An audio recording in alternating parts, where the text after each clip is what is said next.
en el libro de los Hechos, capítulo 2. Continuamos el estudio del libro de los Hechos.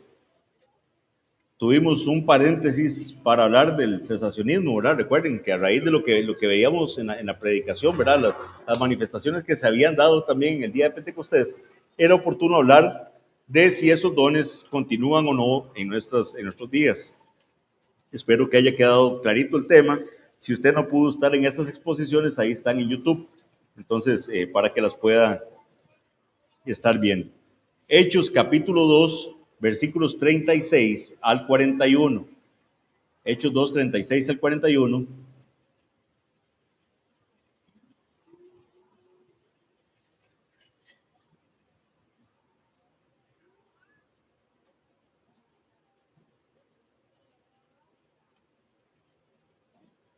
Me dan ganas de que leamos del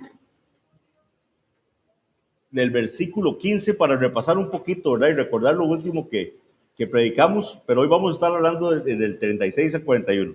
Leamos desde el versículo 15 para recordar un poco qué es lo que estaba pasando aquí.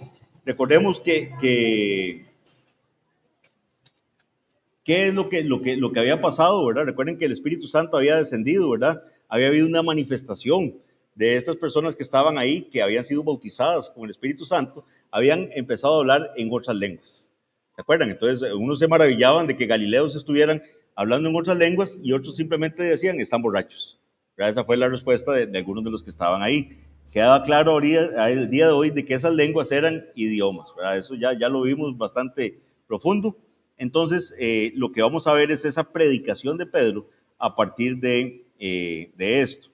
Versículo 12 había dicho nada más, algunos de ellos habían dicho, ¿qué quiere decir esto? Y el 13 dice, otros burlándose decían, están llenos de mosto, están borrachos.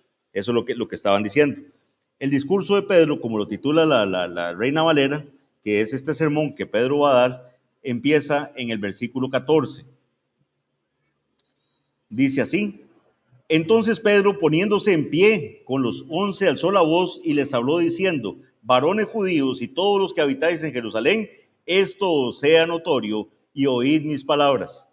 Porque estos no están ebrios, como vosotros suponéis, puesto que es la hora tercera del día. Mas esto es lo dicho por el profeta Joel, y en los postreros días dice Dios, derramaré de mi espíritu sobre toda carne, y vuestros hijos y vuestras hijas profetizarán, vuestros jóvenes verán visiones y vuestros ancianos soñarán sueños. Y de cierto sobre mis siervos y sobre mis siervas en aquellos días derramaré de mi espíritu y profetizarán. Y daré prodigios arriba en el cielo y señales abajo en la tierra, sangre y fuego y vapor de humo. El sol se convertirá en tinieblas y la luna en sangre antes que venga el día del Señor grande y manifiesto. Y todo aquel que invocar el nombre del Señor será salvo. Recuerden este versículo porque es fundamental para lo que vamos a ver hoy. Y todo aquel que invocar el nombre del Señor será salvo. Varones israelitas, oíd esas palabras. Jesús Nazareno, varón aprobado por Dios entre vosotros con las maravillas, prodigios y señales que Dios hizo entre vosotros por medio de él, como vosotros mismos sabéis, a este, entregado por el determinado consejo y anticipado conocimiento de Dios, prendisteis y matasteis por manos de inicuos, crucificándole, al cual Dios levantó, suelto los dolores de la muerte, por cuanto era imposible que fuese retenido por ella. Porque David dice de él, veía al Señor siempre delante de mí, porque está a mi diestra, no seré conmovido. Por lo cual mi corazón se alegró y se gozó mi lengua, y aún mi carne descansará en esperanza. Porque no dejarás mi alma en el Hades, ni permitirás que tu santo vea corrupción. Me hiciste conocer los caminos de la vida, me llenarás de gozo con tu presencia. Varones hermanos, se os puede decir libremente del patriarca David, que murió y fue sepultado, y su sepulcro está con nosotros hasta el día de hoy. Pero siendo profeta y sabiendo que con juramento Dios le había jurado que de su descendencia en cuanto a la carne levantaría al Cristo para que se sentase en su trono, viéndolo antes, habló de la resurrección de Cristo, que su alma no fue dejada en el Hades, ni su carne vio corrupción. A este Jesús resucitó Dios, de lo cual todos nosotros somos testigos. Así que, exaltado por la diestra de Dios y habiendo recibido del Padre la promesa del Espíritu Santo, ha derramado esto que vosotros veis y oís. Porque David no subió a los cielos, pero él mismo dice, dijo el Señor a mi Señor, siéntate a mi diestra hasta que ponga a tus enemigos por estrado de tus pies. Hasta ahí hemos predicado y explicamos, ¿verdad?, cómo Pedro está diciendo que esto lo está diciendo de Cristo, lo está diciendo de ese Mesías que habría de venir. Y dice ahora sí en el 36, el texto que expondremos hasta el 41, sepa pues ciertísimamente toda la casa de Israel que a este Jesús, a quien vosotros crucificasteis, Dios le ha hecho Señor y Cristo. O sea, eso es lo que Pedro le está diciendo. Vean que todo este desarrollo que acabo de decir es para que ustedes entiendan que a este que ustedes crucificaron, ese es el Señor. Ese es el Señor del que hablaba Joel, de que todo aquel que invocar el nombre del Señor será salvo.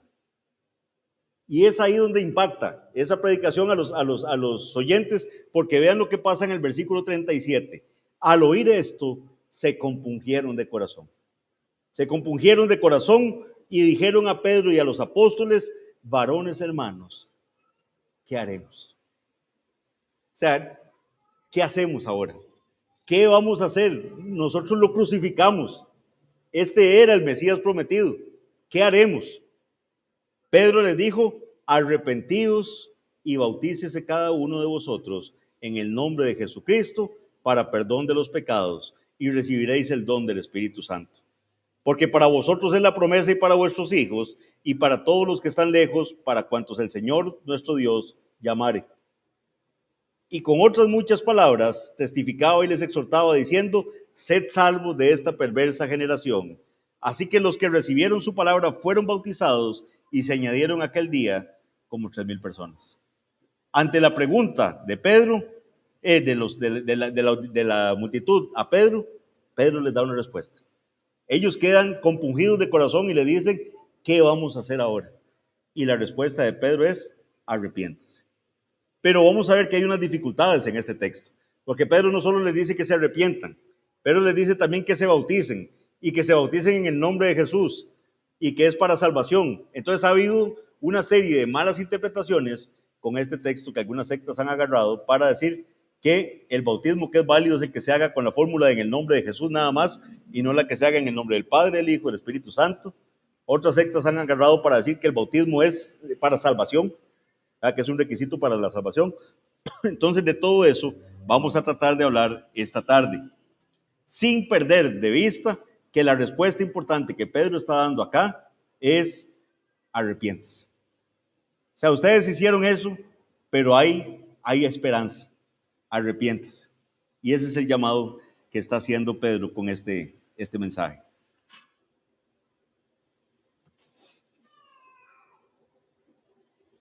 Dios le ha hecho Señor, dice el versículo 36.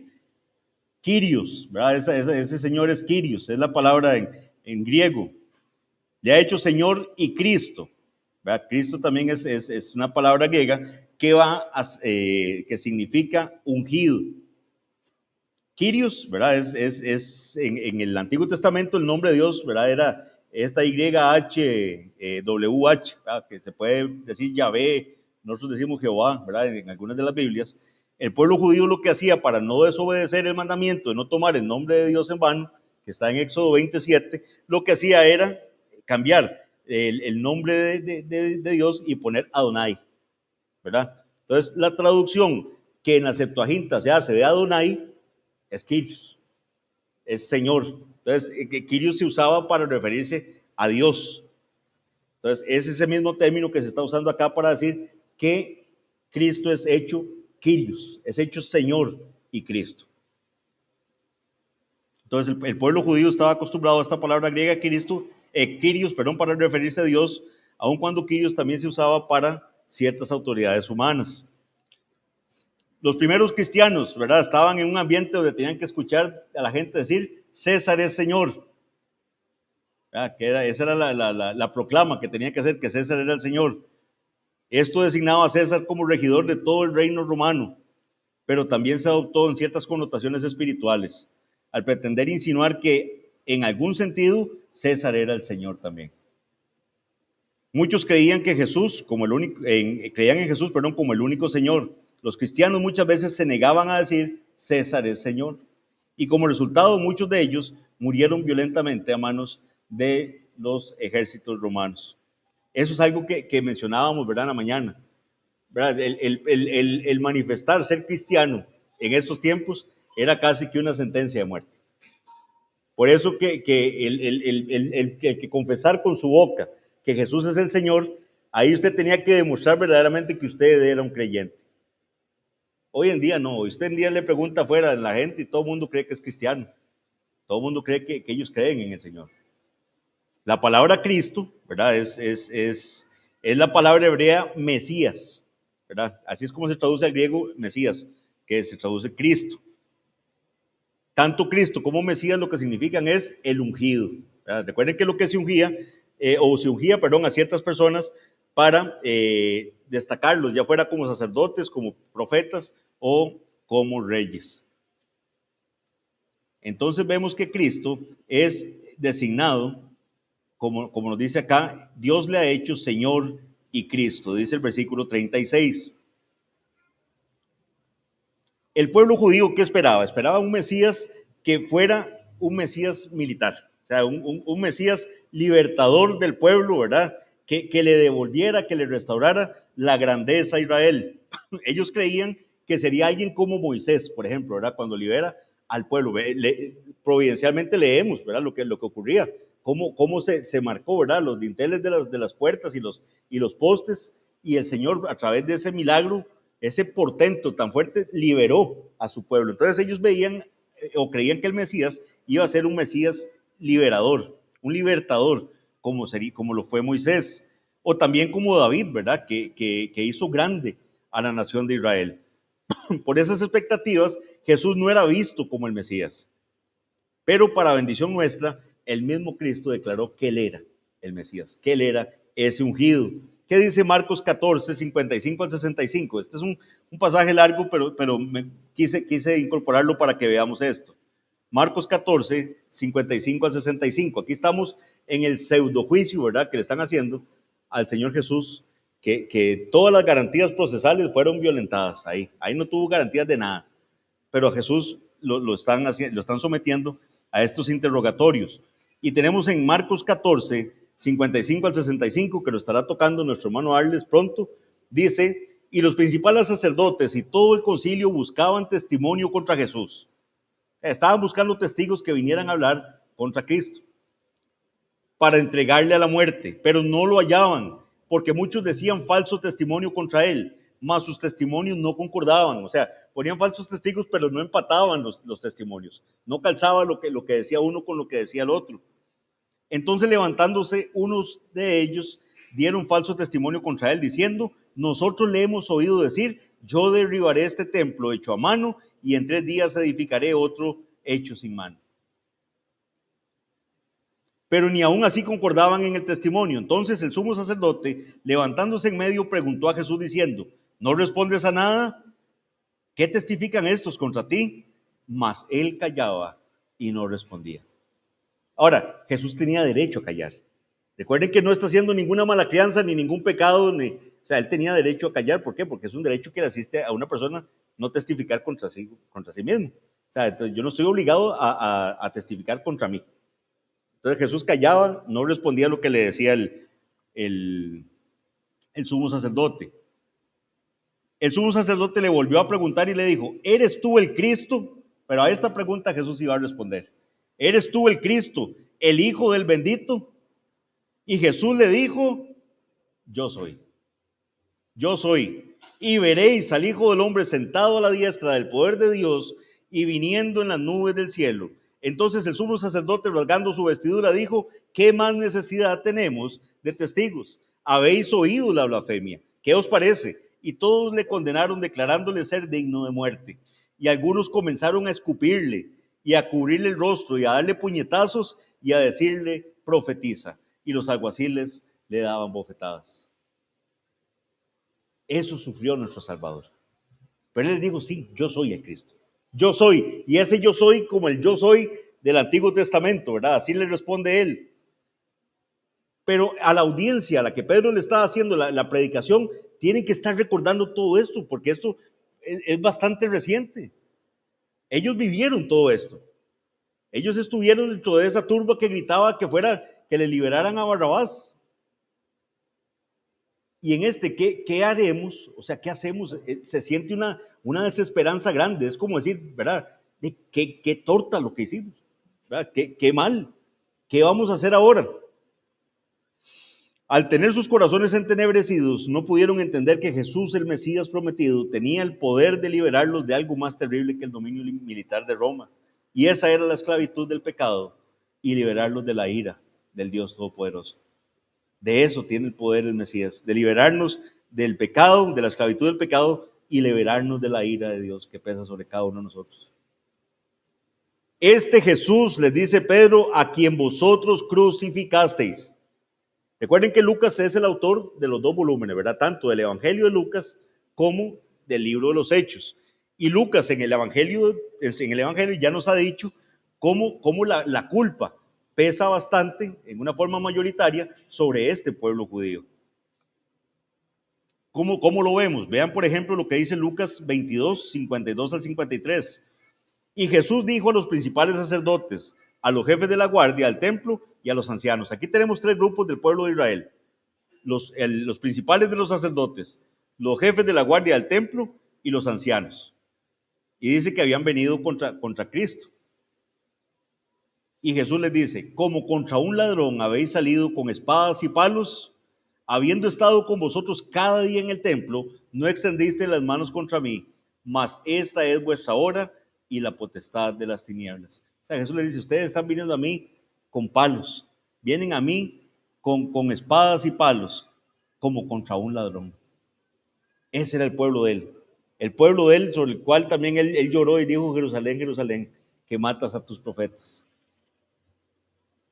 De la misma forma podemos ver que los miembros del Sanedrín fueron los que entregaron a Jesús a Pilato y le acusaron falsamente. Eso lo vemos en Lucas 22, 66 hasta el 23, 2.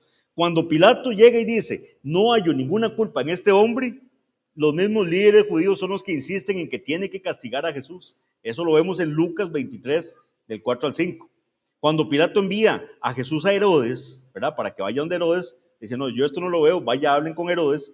Estaban los principales sacerdotes y los escribas acusándole ahí con gran vehemencia, ¿verdad? Con gran fuerza. En el mismo capítulo 23 de Lucas vemos que cuando Herodes mandó a Jesús a Pilato otra vez, de nuevo, ofreció soltarlo, pero todos gritaron, fuera con este. No, nada, no lo suelte. Suéltanos a Barrabás, dijo el pueblo. Fuera con suéltanos a Barrabás. Eso está en Lucas capítulo 23. Insistiendo que Pilato crucificara a Jesús. En resumen, los líderes judíos instigaron la crucifixión, pero el pueblo judío también fue cómplice de esa crucifixión. Es más, ellos llegan a gritar que su sangre caiga sobre nosotros y sobre nuestros hijos. Ese es el clamor de ese pueblo. Ahora Pedro en su mensaje los enfrenta al pecado tan terrible que han cometido, culpándolos de la crucifixión, pero ante la reacción de ellos les hace un llamado. Cuando ellos dicen, ¿qué hacemos? ¿Qué haremos? ¿Ahora qué? O sea, lo que hicimos, ¿verdad? Es terrible. Ahora, esa convicción de pecado solo puede venir por el Espíritu Santo, porque en aquel momento ellos estaban felices de lo que estaban haciendo.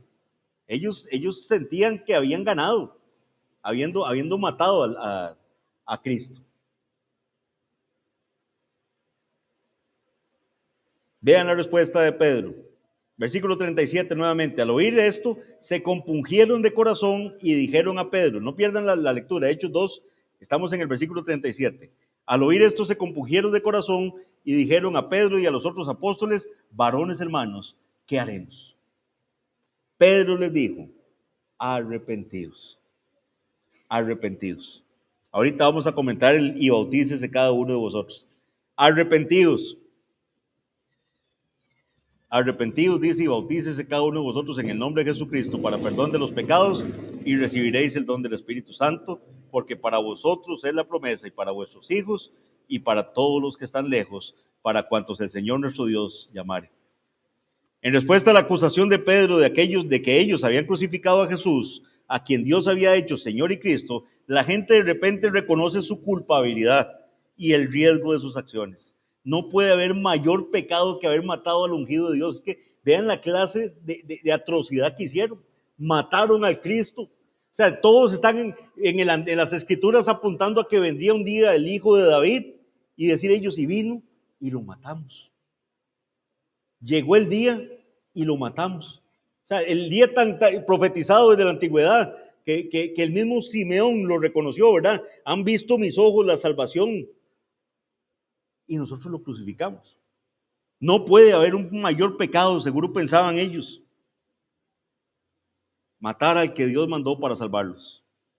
El Espíritu Santo les permitió comprender sus acciones por medio de la predicación de Pedro. Y eso les causó un gran dolor, como si alguien les hubiera cuchillado el corazón. Ellos sintieron lo que hicimos no tiene nombre.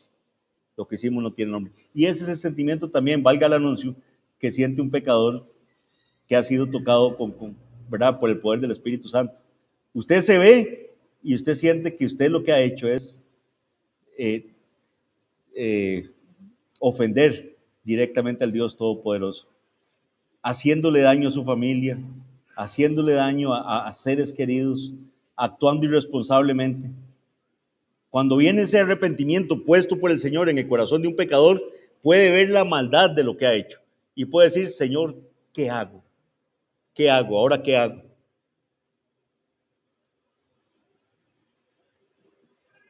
Al conocer las Sagradas Escrituras, sabían que Dios había castigado severamente al pueblo por cosas más pequeñas que eso. Dios había sido severo en castigar la maldad de un pueblo por cosas más pequeñas que algo tan grave y tan terrible como haber matado al autor de la vida, como les va a decir más adelante en el estudio de los hechos. Ustedes mataron al autor de la vida. Eso lo estaremos estudiando más adelante. ¿Qué les esperaba a ellos entonces? ¿Qué hacemos? ¿Qué haremos? Versículo 37, y dijeron a Pedro y a los otros apóstoles, varones hermanos, ¿qué haremos? Esa es exactamente la misma pregunta que algunos le hicieron a Juan el Bautista en Lucas 3, cuando los confrontó con sus pecados y los exhortó a hacer frutos dignos de arrepentimiento. Estaba Juan el Bautista predicando y la gente decía eso mismo. ¿Qué hacemos entonces? ¿Qué haremos? Hagan frutos dignos de arrepentimiento. La respuesta de Pedro a la pregunta de ellos es la misma respuesta que Juan el Bautista les dio. Arrepiéntanse, arrepentidos. Eso es lo que tiene que hacer un pecador, arrepentirse. ¿Y qué es arrepentirse? Arrepentirse. Viene de una palabra que es metanoia, ¿verdad? Esto es nada más así para cultura general. Esta palabra viene de dos palabras griegas, meta, que significa cambio, ¿verdad? Cambio o transferencia, y nous, que significa mente. Es un cambio de mente. Cambio de mente. Metanoia o metanoeo, entonces se refiere a un cambio en la forma de pensar, un cambio de mente, pasar de un modo de pensar a otro. Una persona que ha sido transformada por el Espíritu Santo ya no puede pensar igual a como pensaba antes. Iba para allá, ahora va a ir para allá. Su forma de ver las cosas ya no puede ser la misma. Pedro, citando a Joel 2:32, le había dicho que todo aquel que invocar el nombre del Señor sería salvo. Ahora le dice, perdón, a la multitud que se arrepientan para el perdón de los pecados. Entonces Pedro les pide a estos miembros de Jerusalén que se arrepientan de su pecado. ¿Y cuál es ese pecado? Haber rechazado y haber crucificado al Mesías. Que cambien de manera de pensar, que se den la vuelta. Necesitan repudiar su previo rechazo al Mesías y reconocer que Él es el Señor. Porque esa es la predicación de Pedro. Todo aquel que invocar el nombre del Señor será salvo. Y sepan ustedes ciertísimamente que Dios hizo a este Jesús Señor y Cristo. Ustedes lo mataron. Sí, ahora deje de pensar así y ahora reconózcalo como Señor. Esa es la predicación de Pedro. Kistemacher lo pone de la siguiente forma. El arrepentimiento significa que la mente del hombre cambia completamente, de tal manera que él en forma consciente se aleja del pecado. El arrepentimiento hace que la persona piense y actúe en armonía con las enseñanzas de Jesús. El resultado de todo esto es que él rompe con la incredulidad y por fe acepta la palabra de Dios. Una persona que un día veía como muy normal clamar, crucifícale, ahora va a estar clamando al Señor Jesús, llamándole Señor, llamándole Rey. Es el caso de Saulo de Tarso. Saulo de Tarso, ¿qué? Perseguía, y eso lo vamos a ver cuando avancemos más en el libro de los Hechos. Él perseguía a cristianos. Él pedía poderes para ir a encarcelar a esos cristianos. Y es derribado por la gloria de Cristo. Y ya, entonces a él mismo dice, Señor, ¿qué quieres que haga? Y es este Jesús el que le dice, Saulo, Saulo, ¿por qué me persigues? Saulo que perseguía a la iglesia, Jesús le dice, me está persiguiendo a mí. Dura cosa te es dar cosas contra el aguijón. Y vemos a la vida de Pablo, que es una vida de constante arrepentimiento, donde él lo que hacía, lo deja de hacer y más bien se convierte en un heraldo del evangelio. Eso es el arrepentimiento. Esa es la evidencia de un creyente arrepentido. Ahora, vemos en el versículo 38 que se nos dice lo siguiente, y aquí quiero aclarar porque es importante que esto estén tomando nota, porque lo que Pedro le dice es, Pedro les dijo, arrepentidos y bautícese cada uno de vosotros en el nombre de Jesucristo para perdón de los pecados. Entonces muchos han dicho que es arrepentimiento más bautismo para efectos de salvación, y así lo predican. Pero vamos a ver si eso es lo que dice este pasaje. La Biblia es clara en que la salvación es por gracia, por medio de la fe en Jesucristo, no por obras de ningún tipo, incluyendo el bautismo. ¿Qué pasó con el ladrón en la cruz? Y no se bautizó, no le dio, ¿verdad? Tenemos una persona que está en agonía, muriendo a la par de Cristo, y reconoce, ahí hay un arrepentimiento. ¿Por qué? Porque sabemos que tiempo antitos, por lo que vemos en los otros evangelios, que él estuvo insultando a Cristo. Él se estuvo burlando de Cristo. Con el otro también, con el otro ladrón. Pero en ese momento, el Señor transforma su corazón. Y él llega a reconocer que quien está muriendo a la par de él, quien está ahí, ¿verdad? Todo masacrado, todo lleno de hinchazón en su cabeza por las espinas que tenía, golpeado, mal comido, todo ensangrentado, con grandes dolores por la crucifixión, él reconoce que es Cristo, que es un rey. ¿Por qué? Porque él le dice, Señor, acuérdate de mí cuando vengas en tu reino. Entonces vean lo sorprendente de esa fe que le da el Señor. Ve a un hombre muriéndose a la par de él y él reconoce que va a volver en su reino.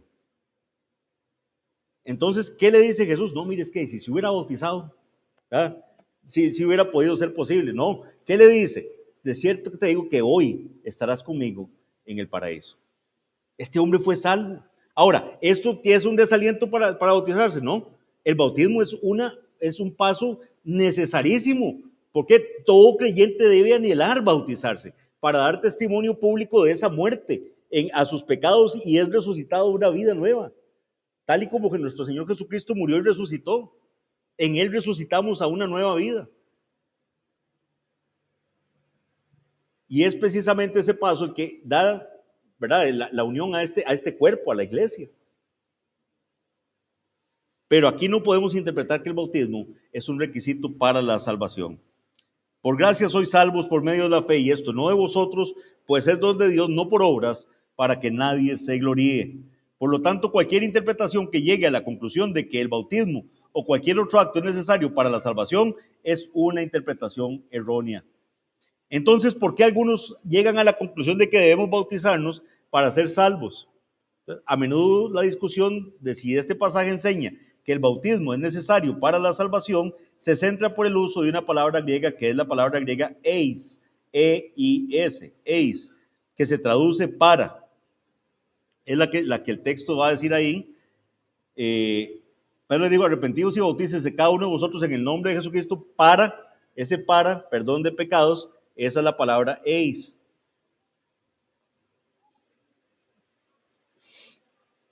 Tanto en el griego, como ocurre, digamos, y ahí Robert es el que nos va a entender mejor de todos nosotros esto, ¿ah?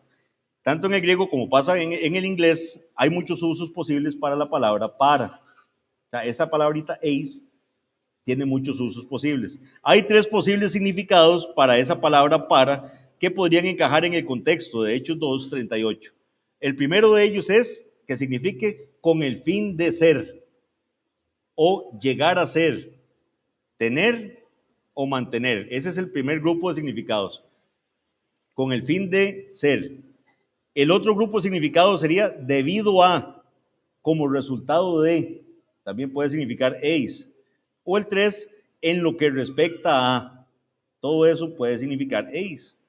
Dado que cualquiera de los tres significados puede encajar en el contexto de este pasaje, se requiere un estudio adicional para determinar cuál es el uso correcto.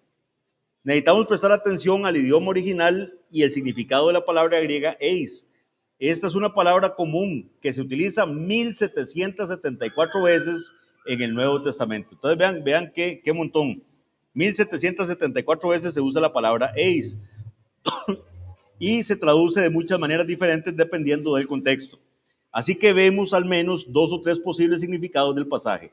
Uno que parecería apoyar que el bautismo es necesario para la salvación y otros que no lo serían.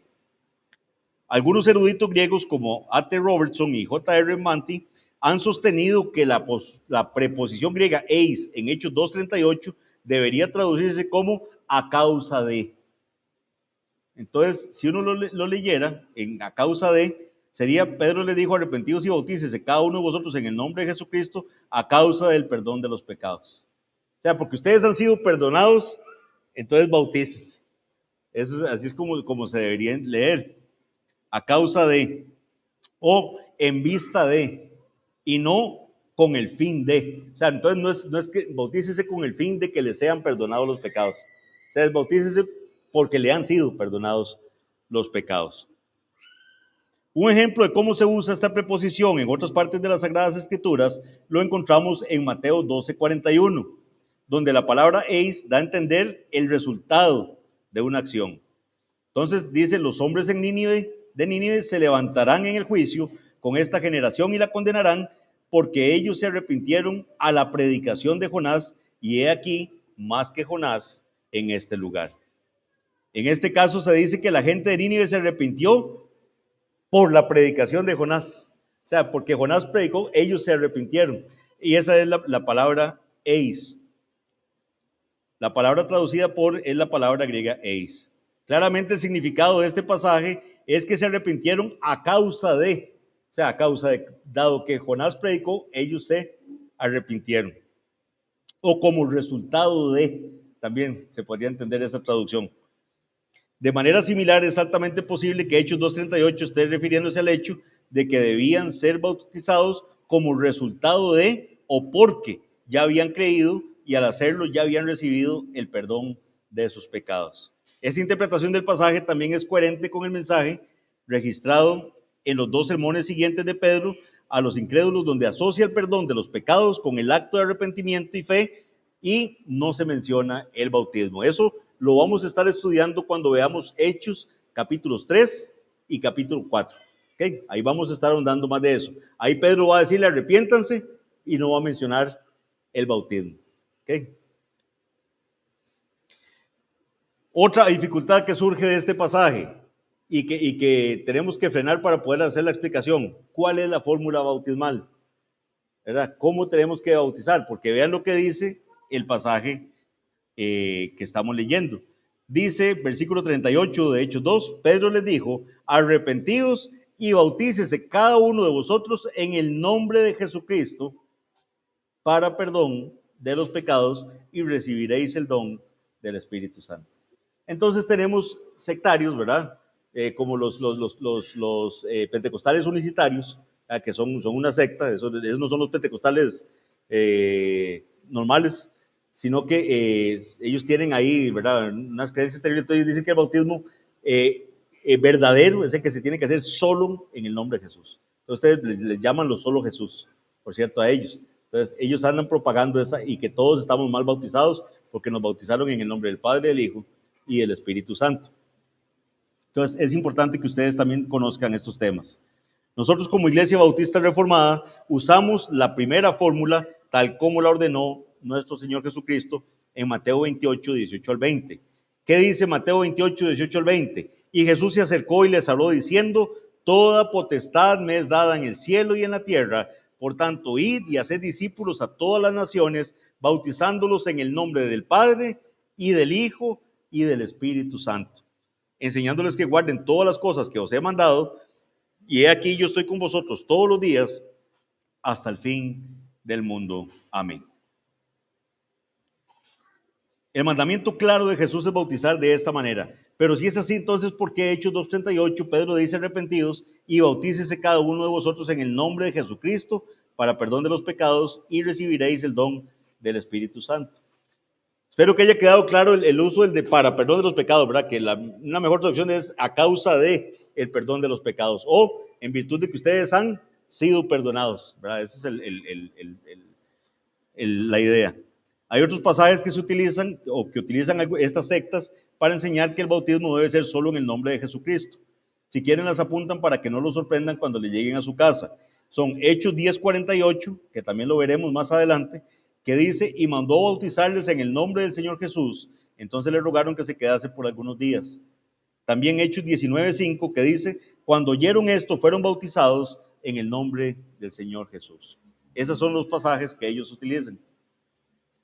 Entonces, ¿por qué se bautizaba en el nombre del Señor Jesús? ¿Qué significa bautizar en el nombre del Señor Jesús? La frase en el nombre de, que también lo vamos a ver más adelante, significa en la autoridad de. En la autoridad de, eso es lo que significa. Cuando veamos Hechos 4, vamos a ver más profundamente este tema. Pero Hechos 4, del 7 al 10 dice, ahí los judíos le preguntaron con qué potestad o en qué nombre habéis hecho vosotros esto. Esa curación que hace Pedro, ¿verdad? Le dice, o sea, ¿quién le dio a usted potestad de eso? ¿O en nombre de quién? O sea, ¿en qué nombre? ¿Quién lo apadrina a usted para que haga eso? ¿En qué nombre hace ustedes eso? Pedro responde diciendo que fue en el nombre de Jesús que ellos habían sanado a ese hombre. En otras palabras, eso significa que por el poder y con la autoridad que reside en Jesús. Eso es lo que significa actuar en el nombre de. Eso es lo mismo que vemos en pasajes como Hechos 3:6, que es cuando Pedro está sanando precisamente a ese paralítico. No tengo plata ni oro, pero lo que tengo te doy. En el nombre de Jesucristo de Nazaret, levántate y anda. Le dice, y él lo levanta. En 1 Corintios 5:4-5, que dice, en el nombre de nuestro Señor Jesucristo, reunidos vosotros y mi espíritu, con el poder de nuestro Señor Jesucristo, el tal sea entregado a Satanás para destrucción del cuerpo, para la destrucción de la carne, perdón, a fin de que el espíritu sea salvo en el día del Señor Jesús. Con la autoridad de, o sea, con el poder de nuestro Señor Jesucristo, dice, en el nombre de nuestro Señor Jesucristo. 1 Corintios 6:11, y esto erais algunos de vosotros, mas ya habéis sido lavados, ya habéis sido santificados, ya habéis sido justificados en el nombre del Señor Jesús y por el Espíritu de nuestro Dios. Segunda Tesalonicenses 3:6 dice, pero os ordenamos, hermanos, en el nombre de nuestro Señor Jesucristo, que os apartéis de todo hermano que ande desordenadamente, y no según la enseñanza que recibisteis de nosotros. Entonces, ese en nombre de, es en la autoridad de. Eso es lo que significa, en la autoridad de. Sí, en la autoridad de. Como se puede ver cuando se habla en el bautismo de en el nombre de Jesús, lo que se está diciendo es en su autoridad. Bautizarse en la autoridad del Señor. Por lo tanto, a la hora de bautizar, es correcto afirmar, te bautizo en el nombre del Padre, del Hijo y del Espíritu Santo, tal como lo enseñó y lo ordenó el Señor Jesucristo. ¿Por qué? Porque lo estoy haciendo con su autoridad. Es en la autoridad de Jesús que yo estoy bautizando como Él me dijo que yo tenía que estar bautizando. Así como Él me lo encomendó, así lo estamos haciendo. Es en la autoridad del Señor Jesús. Espero que haya quedado clarito eso, ¿verdad? Para que nadie se vaya a hacer ahí un cortocircuito con el tema de la fórmula bautismal. Y el versículo 38 dice, y recibiréis el don del Espíritu Santo. Entonces, estas personas que se arrepentían iban a recibir el don del Espíritu Santo. Pedro usa el sustantivo don en singular. El don, no está hablando de los dones del Espíritu Santo. Está hablando del don del Espíritu Santo. Pablo escribe a la iglesia en Corinto acerca de los dones del Espíritu Santo, entre los cuales estaba el de sabiduría, conocimiento, fe, sanidad, profecía, lenguas e interpretación de lenguas. Esos eran los dones del Espíritu Santo. Pero los que están escuchando el sermón de Pedro, les dice que el creyente va a recibir el don del Espíritu Santo. Ese creyente que se ha arrepentido va a recibir el don del Espíritu Santo. Este don se refiere al poder del Espíritu Santo al morar en la persona. Ya el Espíritu Santo va a morar en ese creyente. Va a recibir el don del Espíritu Santo como las arras de la promesa que el Señor nos ha dado. Porque para vosotros es la promesa, dice el versículo 39, y para vuestros hijos y para todos los que están lejos, para cuantos el Señor nuestro Dios llamare. Cuando Pedro está hablando aquí de la promesa, se refiere a la promesa del perdón y de la venida del Espíritu Santo a ese creyente que se arrepintió y recibió el perdón de nuestro Señor. Asegura a sus oyentes que esta promesa es para ellos, pero también para sus hijos y para todos los que están lejos. Ahorita vamos a comentar más de eso. Pedro dice más de los que, Pedro está diciendo aquí más de lo que él está entendiendo.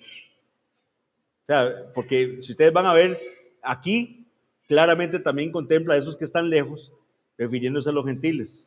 Pedro, para este momento en el libro de los Hechos, no va a entender todavía el tema de los gentiles. Y eso lo vamos a ver cuando veamos el pasaje de Cornelio. ¿Verdad? Vamos a ver que él recibe una visión y ve toda clase de alimentos impuros o animales impuros y va a oír la voz diciendo, mata y come. Pero no les adelanto para que sigan poniendo atención aquí conforme van viniendo.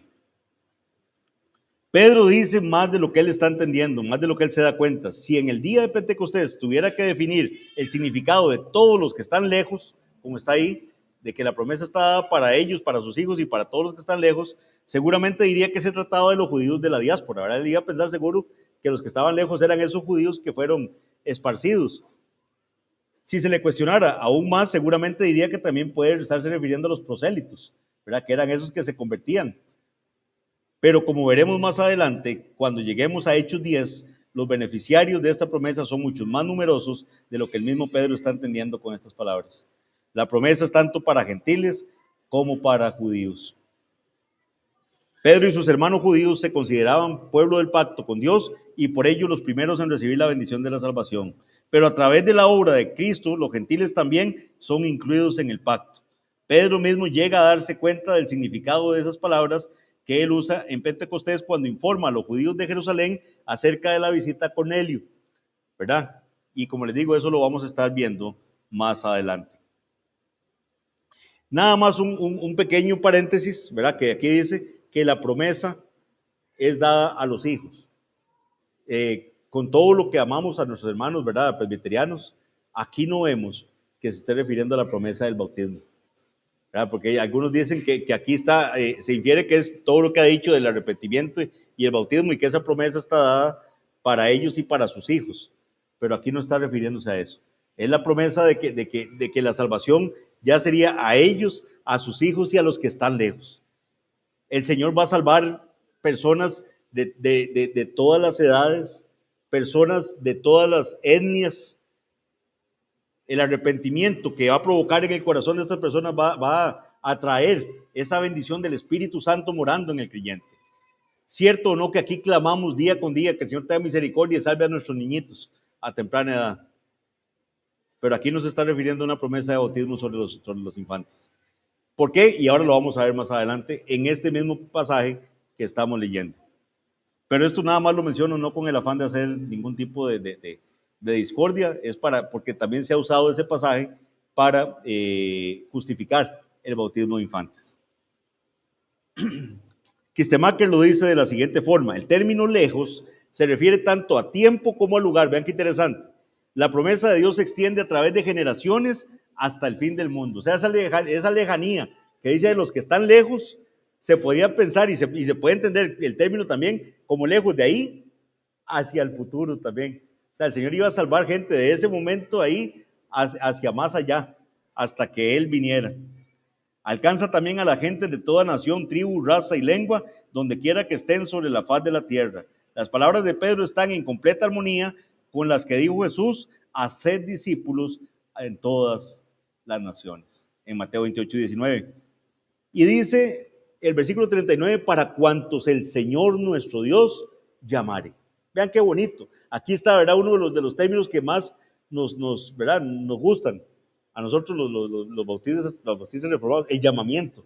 Él es el que llama. Él llama a sus ovejas. ¿Y qué va a pasar con sus ovejas? Van a oír su voz. Como lo digo, mis ovejas oyen mi voz y me siguen.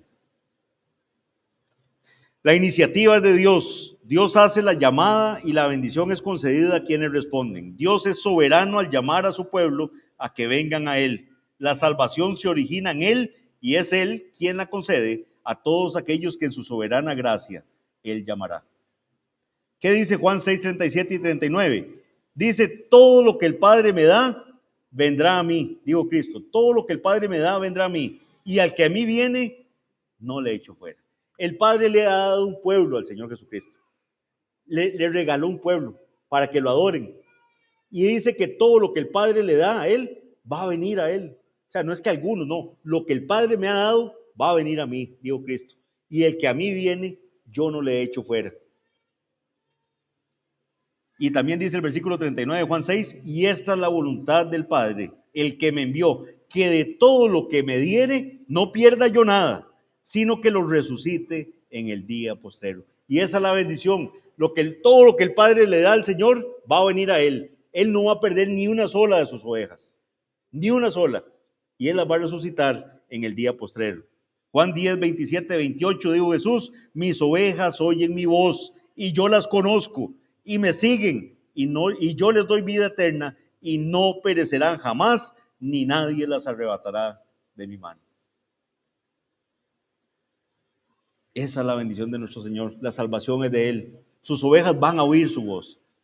Nada las va a sacar de su mano. Dice, versículos 40 al 41, ya vamos a terminar. Dice, y con otras muchas palabras testificaba y les exhortaba diciendo, sed salvos de esta perversa generación. Sean salvos de esta perversa generación. Así que los que recibieron su palabra fueron bautizados y se añadieron aquel día como 3,000 personas. Vean qué increíble. 3,000 personas en la primera predicación se añaden. Dice, se añadieron ¿a dónde? A la iglesia. Se añadieron a la iglesia al Señor 3,000 personas. Lucas provee el contexto básico del sermón de Pedro, o sea, nos da un esquema básico. ¿Por qué? Porque vean que el mismo versículo 40 nos dice que con otras muchas palabras testificaba y les exhortaba. O sea, aquí no está el sermón completo de Pedro. O sea, Lucas lo que está diciendo es y más, o sea, digo más cosas que las que están aquí. ¿Por qué tenemos esto? Porque al Señor le plació que esto fuera lo que tuviéramos en su palabra. Y esto es suficiente para efectos de la salvación de nosotros. Entonces, para que vean que no es todo el discurso de Pedro, no es todo el sermón, sino que una parte de. Entonces, Pedro dijo mucho más de lo que Lucas, inspirado por el Espíritu Santo, nos dejó por escrito. Y el llamado es, sed salvos de esta perversa generación. ¿Cuál es el pueblo de esta perversa generación? ¿Qué quiso decir el Señor en su palabra con ese llamado a ser salvos de esta perversa generación? Kistemaker tiene un punto de vista, él dice que se trata de los líderes religiosos quienes durante el juicio de Jesús incitaron a la multitud a gritar crucifícale, ¿verdad? Porque ellos eran los que metían, ¿verdad?, puya, como decimos acá en nuestro país, estaban puyando a los demás para que gritaran crucifícale y que pidieran a Barrabás. Los sacerdotes y los escribas deseaban tener el completo control del pueblo judío, pero cuando Jesús enseñó las escrituras con autoridad, ellos se opusieron abiertamente y al fin llegaron a matarle. En mi humilde opinión, ¿verdad?, que no me siento ni para nada, ¿verdad?, capacitado a decir algo distinto a lo que Kistemaker puede decir, pero en mi humilde opinión, este es el mismo llamado que se nos hace a nosotros en Efesios 4, 17 al 18. Esto pues digo y requiero en el Señor que ya no andéis como los otros gentiles. Entonces, ser salvos de esta perversa generación es no seamos como este mundo. No seamos como este mundo, salgamos de esta mundanalidad que reina hoy en día. Ya no andéis como los otros gentiles que andan en la vanidad de su mente, teniendo el entendimiento entenebrecido, ajenos de la vida de Dios por la ignorancia que en ellos hay, por la dureza de su corazón. Ya no, usted no puede ser una persona que sea ajena a la vida de Dios, que no le interesen las cosas del Señor. Ya el Señor lo sacó de eso. Su mayor interés ahora es complacerlo a Él, seguirlo, bendecir su nombre. Ya usted no puede ser igual a esos que están ahí afuera. No es que nos va a sacar de este mundo, pero nos va a proteger del mal. Y vean qué lindo esto como termina el versículo 41. Dice, así que los que recibieron su palabra fueron bautizados. ¿Quiénes se bautizaron? Los que recibieron su palabra. No dice todos los que estaban ahí. ¿Quiénes se bautizan? Las personas que se han sido salvadas. El bautismo es para creyentes. Dice, así que los que recibieron su palabra fueron bautizados y se añadieron aquel día como 3,000 personas. Al prepararse para el día en que dejaría a sus discípulos, Jesús dijo en Juan 14:12, de cierto os digo, el que en mí cree, las obras que yo hago, él las hará también, y aún mayores hará, porque yo voy al Padre. Este versículo siempre me dio problemas o sea, yo decía, ¿cómo? O sea, vean lo que está diciendo Jesús aquí.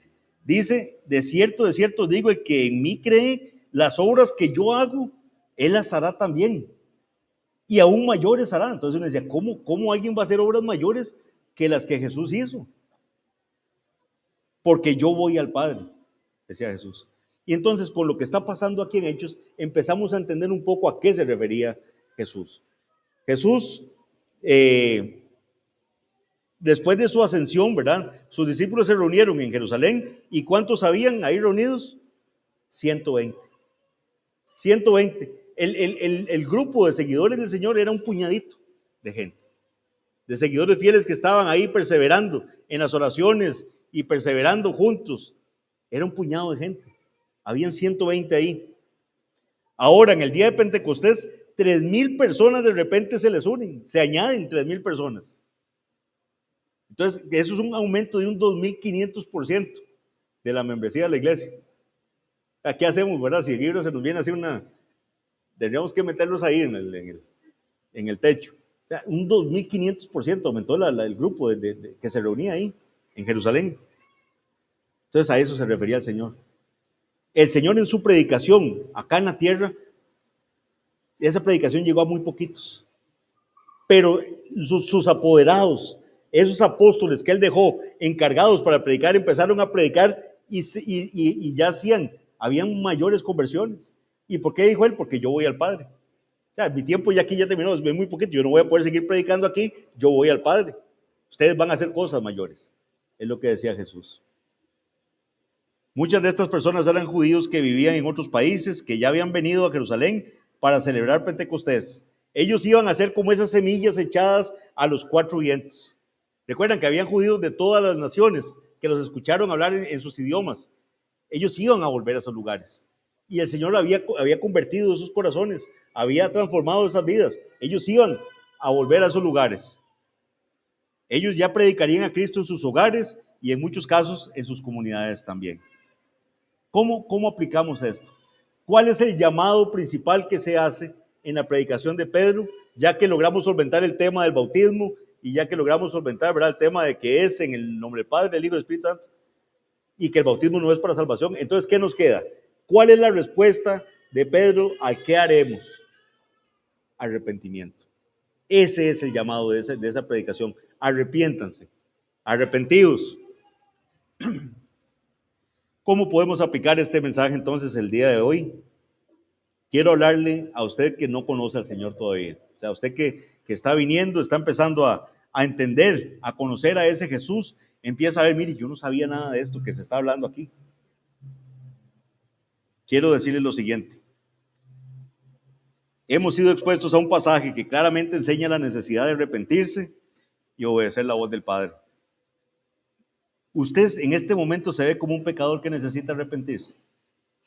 Usted se ve como alguien que está en esa condición de la gente que oyó el mensaje de Pedro y dijeron, ¿qué hago? Entonces, si yo soy así, si yo he ofendido tanto a mi Dios, entonces, ¿ahora qué hago? ¿Qué haremos? ¿Entiende usted cuánto ha ofendido a Dios al vivir una vida en adulterio, no solo físico, ¿verdad?, sino esos adulterios de los que habla la Biblia, donde las miradas, ¿verdad?, con solo la mirada se comete adulterio, una vida de fornicación o de inmundicia, de lascivia, de idolatría. Recuerde que la idolatría no es solo, ¿verdad?, ponerse ante una imagen, ¿verdad? No, es cualquier cosa que esté ocupando el lugar de Dios ahí en su corazón, que usted esté poniéndolo en primer lugar. Idolatría, enemistades, enemistades en su trabajo, con su familia, que se las ha ganado por su propia irresponsabilidad, pleitos, celos, iras, envidias, borracheras, orgullo, homicidios, todo lo que la Biblia nos dice. La Biblia es clara que el arrepentimiento no es, no es simplemente ser sincero con uno mismo. O sea, eso no es el arrepentimiento. El arrepentimiento tampoco es solo la mera confesión abierta de los pecados, sino que también debe darse el abandono de ellos.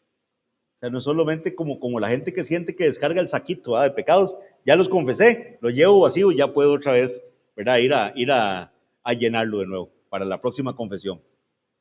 No.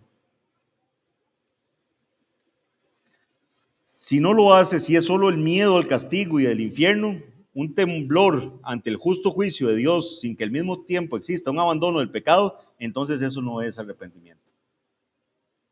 La buena noticia es que Dios, en su infinita gracia y misericordia, ha provisto una forma para clamar, ¿verdad? Para clamar a Él por perdón, para calmar esa ira que pesa sobre nosotros por haberlo ofendido y para que podamos ser reconciliados con Él.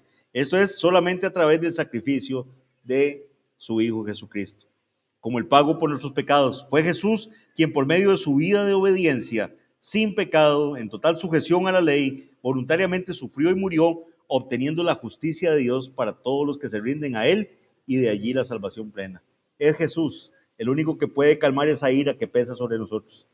Esa ira es desviada, desviada. Dios la tiene sobre nosotros y cae o cayó en la cruz del Calvario sobre Cristo. Eso que pesaba sobre mí. Y ahí es donde yo tengo que arrepentirme y decir, Señor, perdóname. He ofendido tu nombre, he actuado terriblemente. Mi vida jamás refleja lo que debería reflejar la de un hijo tuyo. Es a través de la fe en Jesucristo, como el sacrificio perfecto de Dios, que podemos ser reconciliados con Él. Es únicamente por causa de la muerte de Cristo en la cruz y de su resurrección en el tercer día que un pecador perdido que merece el infierno se arrepiente de esta vida pecaminosa y puede ser reconciliado con un Dios 3 veces santo.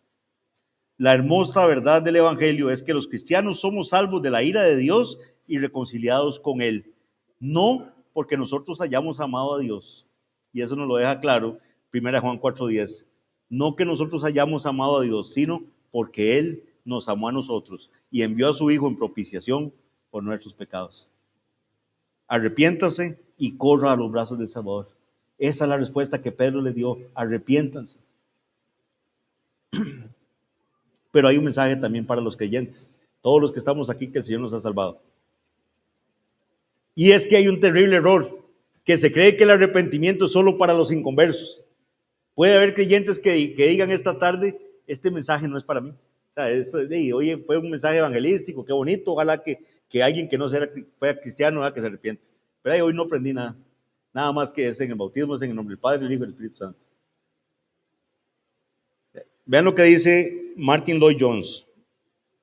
Dice, existe un verdadero peligro entre los evangélicos de abusar de la doctrina de la salvación, de abusar de las grandes doctrinas de la justificación por la fe solamente y de la seguridad de la salvación, con el consecuente fracaso al no comprender lo que realmente es el pecado ante los ojos de Dios y lo que realmente significa en un hijo de Dios.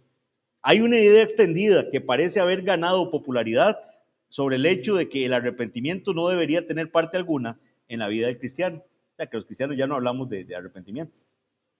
Hay quienes piensan que está mal hablar de arrepentimiento.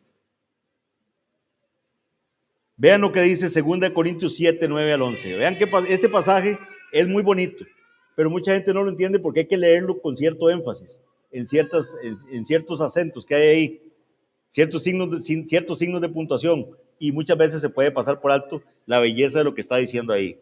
2 Corintios 7, 9 al 11 dice, primero explico, estos cristianos habían cometido un pecado, ¿verdad? Y Pablo les escribió exhortándolos fuertemente acerca de ello. Y la acción que siguió nos da un claro ejemplo de lo que realmente significa un verdadero arrepentimiento espiritual. Hicieron algo, Pablo los regañó duro. Entonces les dolió a que Pablo los regañara. O sea, sí afectó, ¿verdad? Que les hablara como les habló. Pero vean lo que Pablo les dice ahora en 2 Corintios 7, 9 al 11. Ahora me gozo, dice Pablo, ahora me gozo, no porque hayáis sido contristados, sino porque fuisteis contristados para arrepentimiento. Le está diciendo Pablo, o sea, yo me gozo porque los regañé, ¿verdad? Porque ustedes fueron contristados, pero fueron contristados para que se arrepintieran. O sea, eso produjo arrepentimiento. Ahora me gozo no porque hayáis sido contristados, sino porque fuisteis contristados para arrepentimiento, porque habéis sido contristados según Dios. O sea, hay un contristar el corazón del creyente según Dios, para que ninguna pérdida padecieseis por nuestra parte. Porque la tristeza que es según Dios produce arrepentimiento para salvación. Vean qué bonito. De que no hay de qué arrepentirse. O sea, usted no se arrepienta de ese arrepentimiento que es producido, ¿verdad? Para salvación. Pero la tristeza del mundo produce muerte. Porque he aquí, esto mismo de que hayáis sido contristados según Dios, ¿qué solicitud produjo en vosotros? Es lo que está diciendo Pablo. Vean qué fruto más hermoso produjo en ustedes. ¿Qué solicitud produjo en vosotros? ¿Qué defensa? ¿Qué indignación? ¿Qué temor? ¿Qué ardiente afecto? ¿Qué celo? ¿Y qué vindicación? En todo os habéis mostrado limpios en este asunto. O sea, Pablo dice, valió la pena. Vean qué clase de celo produjo. Vean qué bendición este ardiente afecto. Vean qué vindicación. Vean qué temor es lo que está diciendo.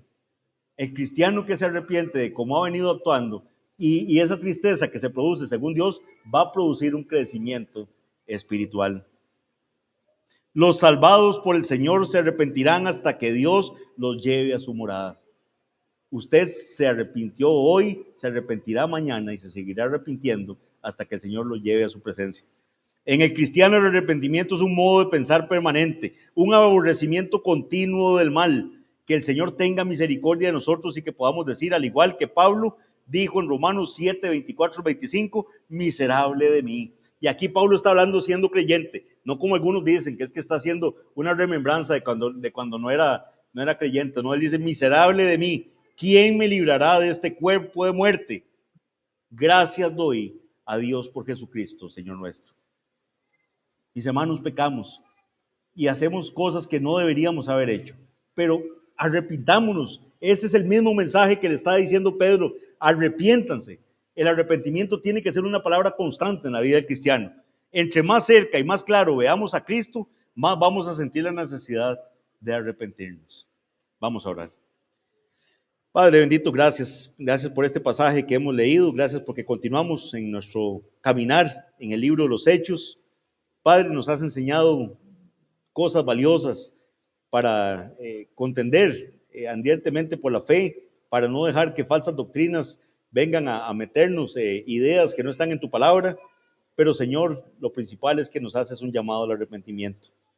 Señor, permite que si hay gente que no te conozca a ti en cada reunida, tú les puedas salvar esta tarde y que puedan arrepentirse de corazón. Pon arrepentimiento en sus corazones para que puedan disfrutar de verdad, Señor, la bendición de tu salvación. Y Padre, pon arrepentimiento también en nosotros, los creyentes, para que podamos ver lo que estamos haciendo mal. Y Padre bendito, quitar esa tristeza que ha sido producida para que se convierta en gozo, que se convierta en solicitud, que se convierta, Señor, en una vindicación de nuestra posición. Padre, gracias porque hablas a nuestros corazones. Ayúdanos a ser obedientes. Que no seamos testarudos, que no seamos como el mulo, como dice tu palabra. Y Señor, que podamos atender este llamado al arrepentimiento. Que la gloria sea para ti, Señor, en el nombre de Cristo Jesús. Amén.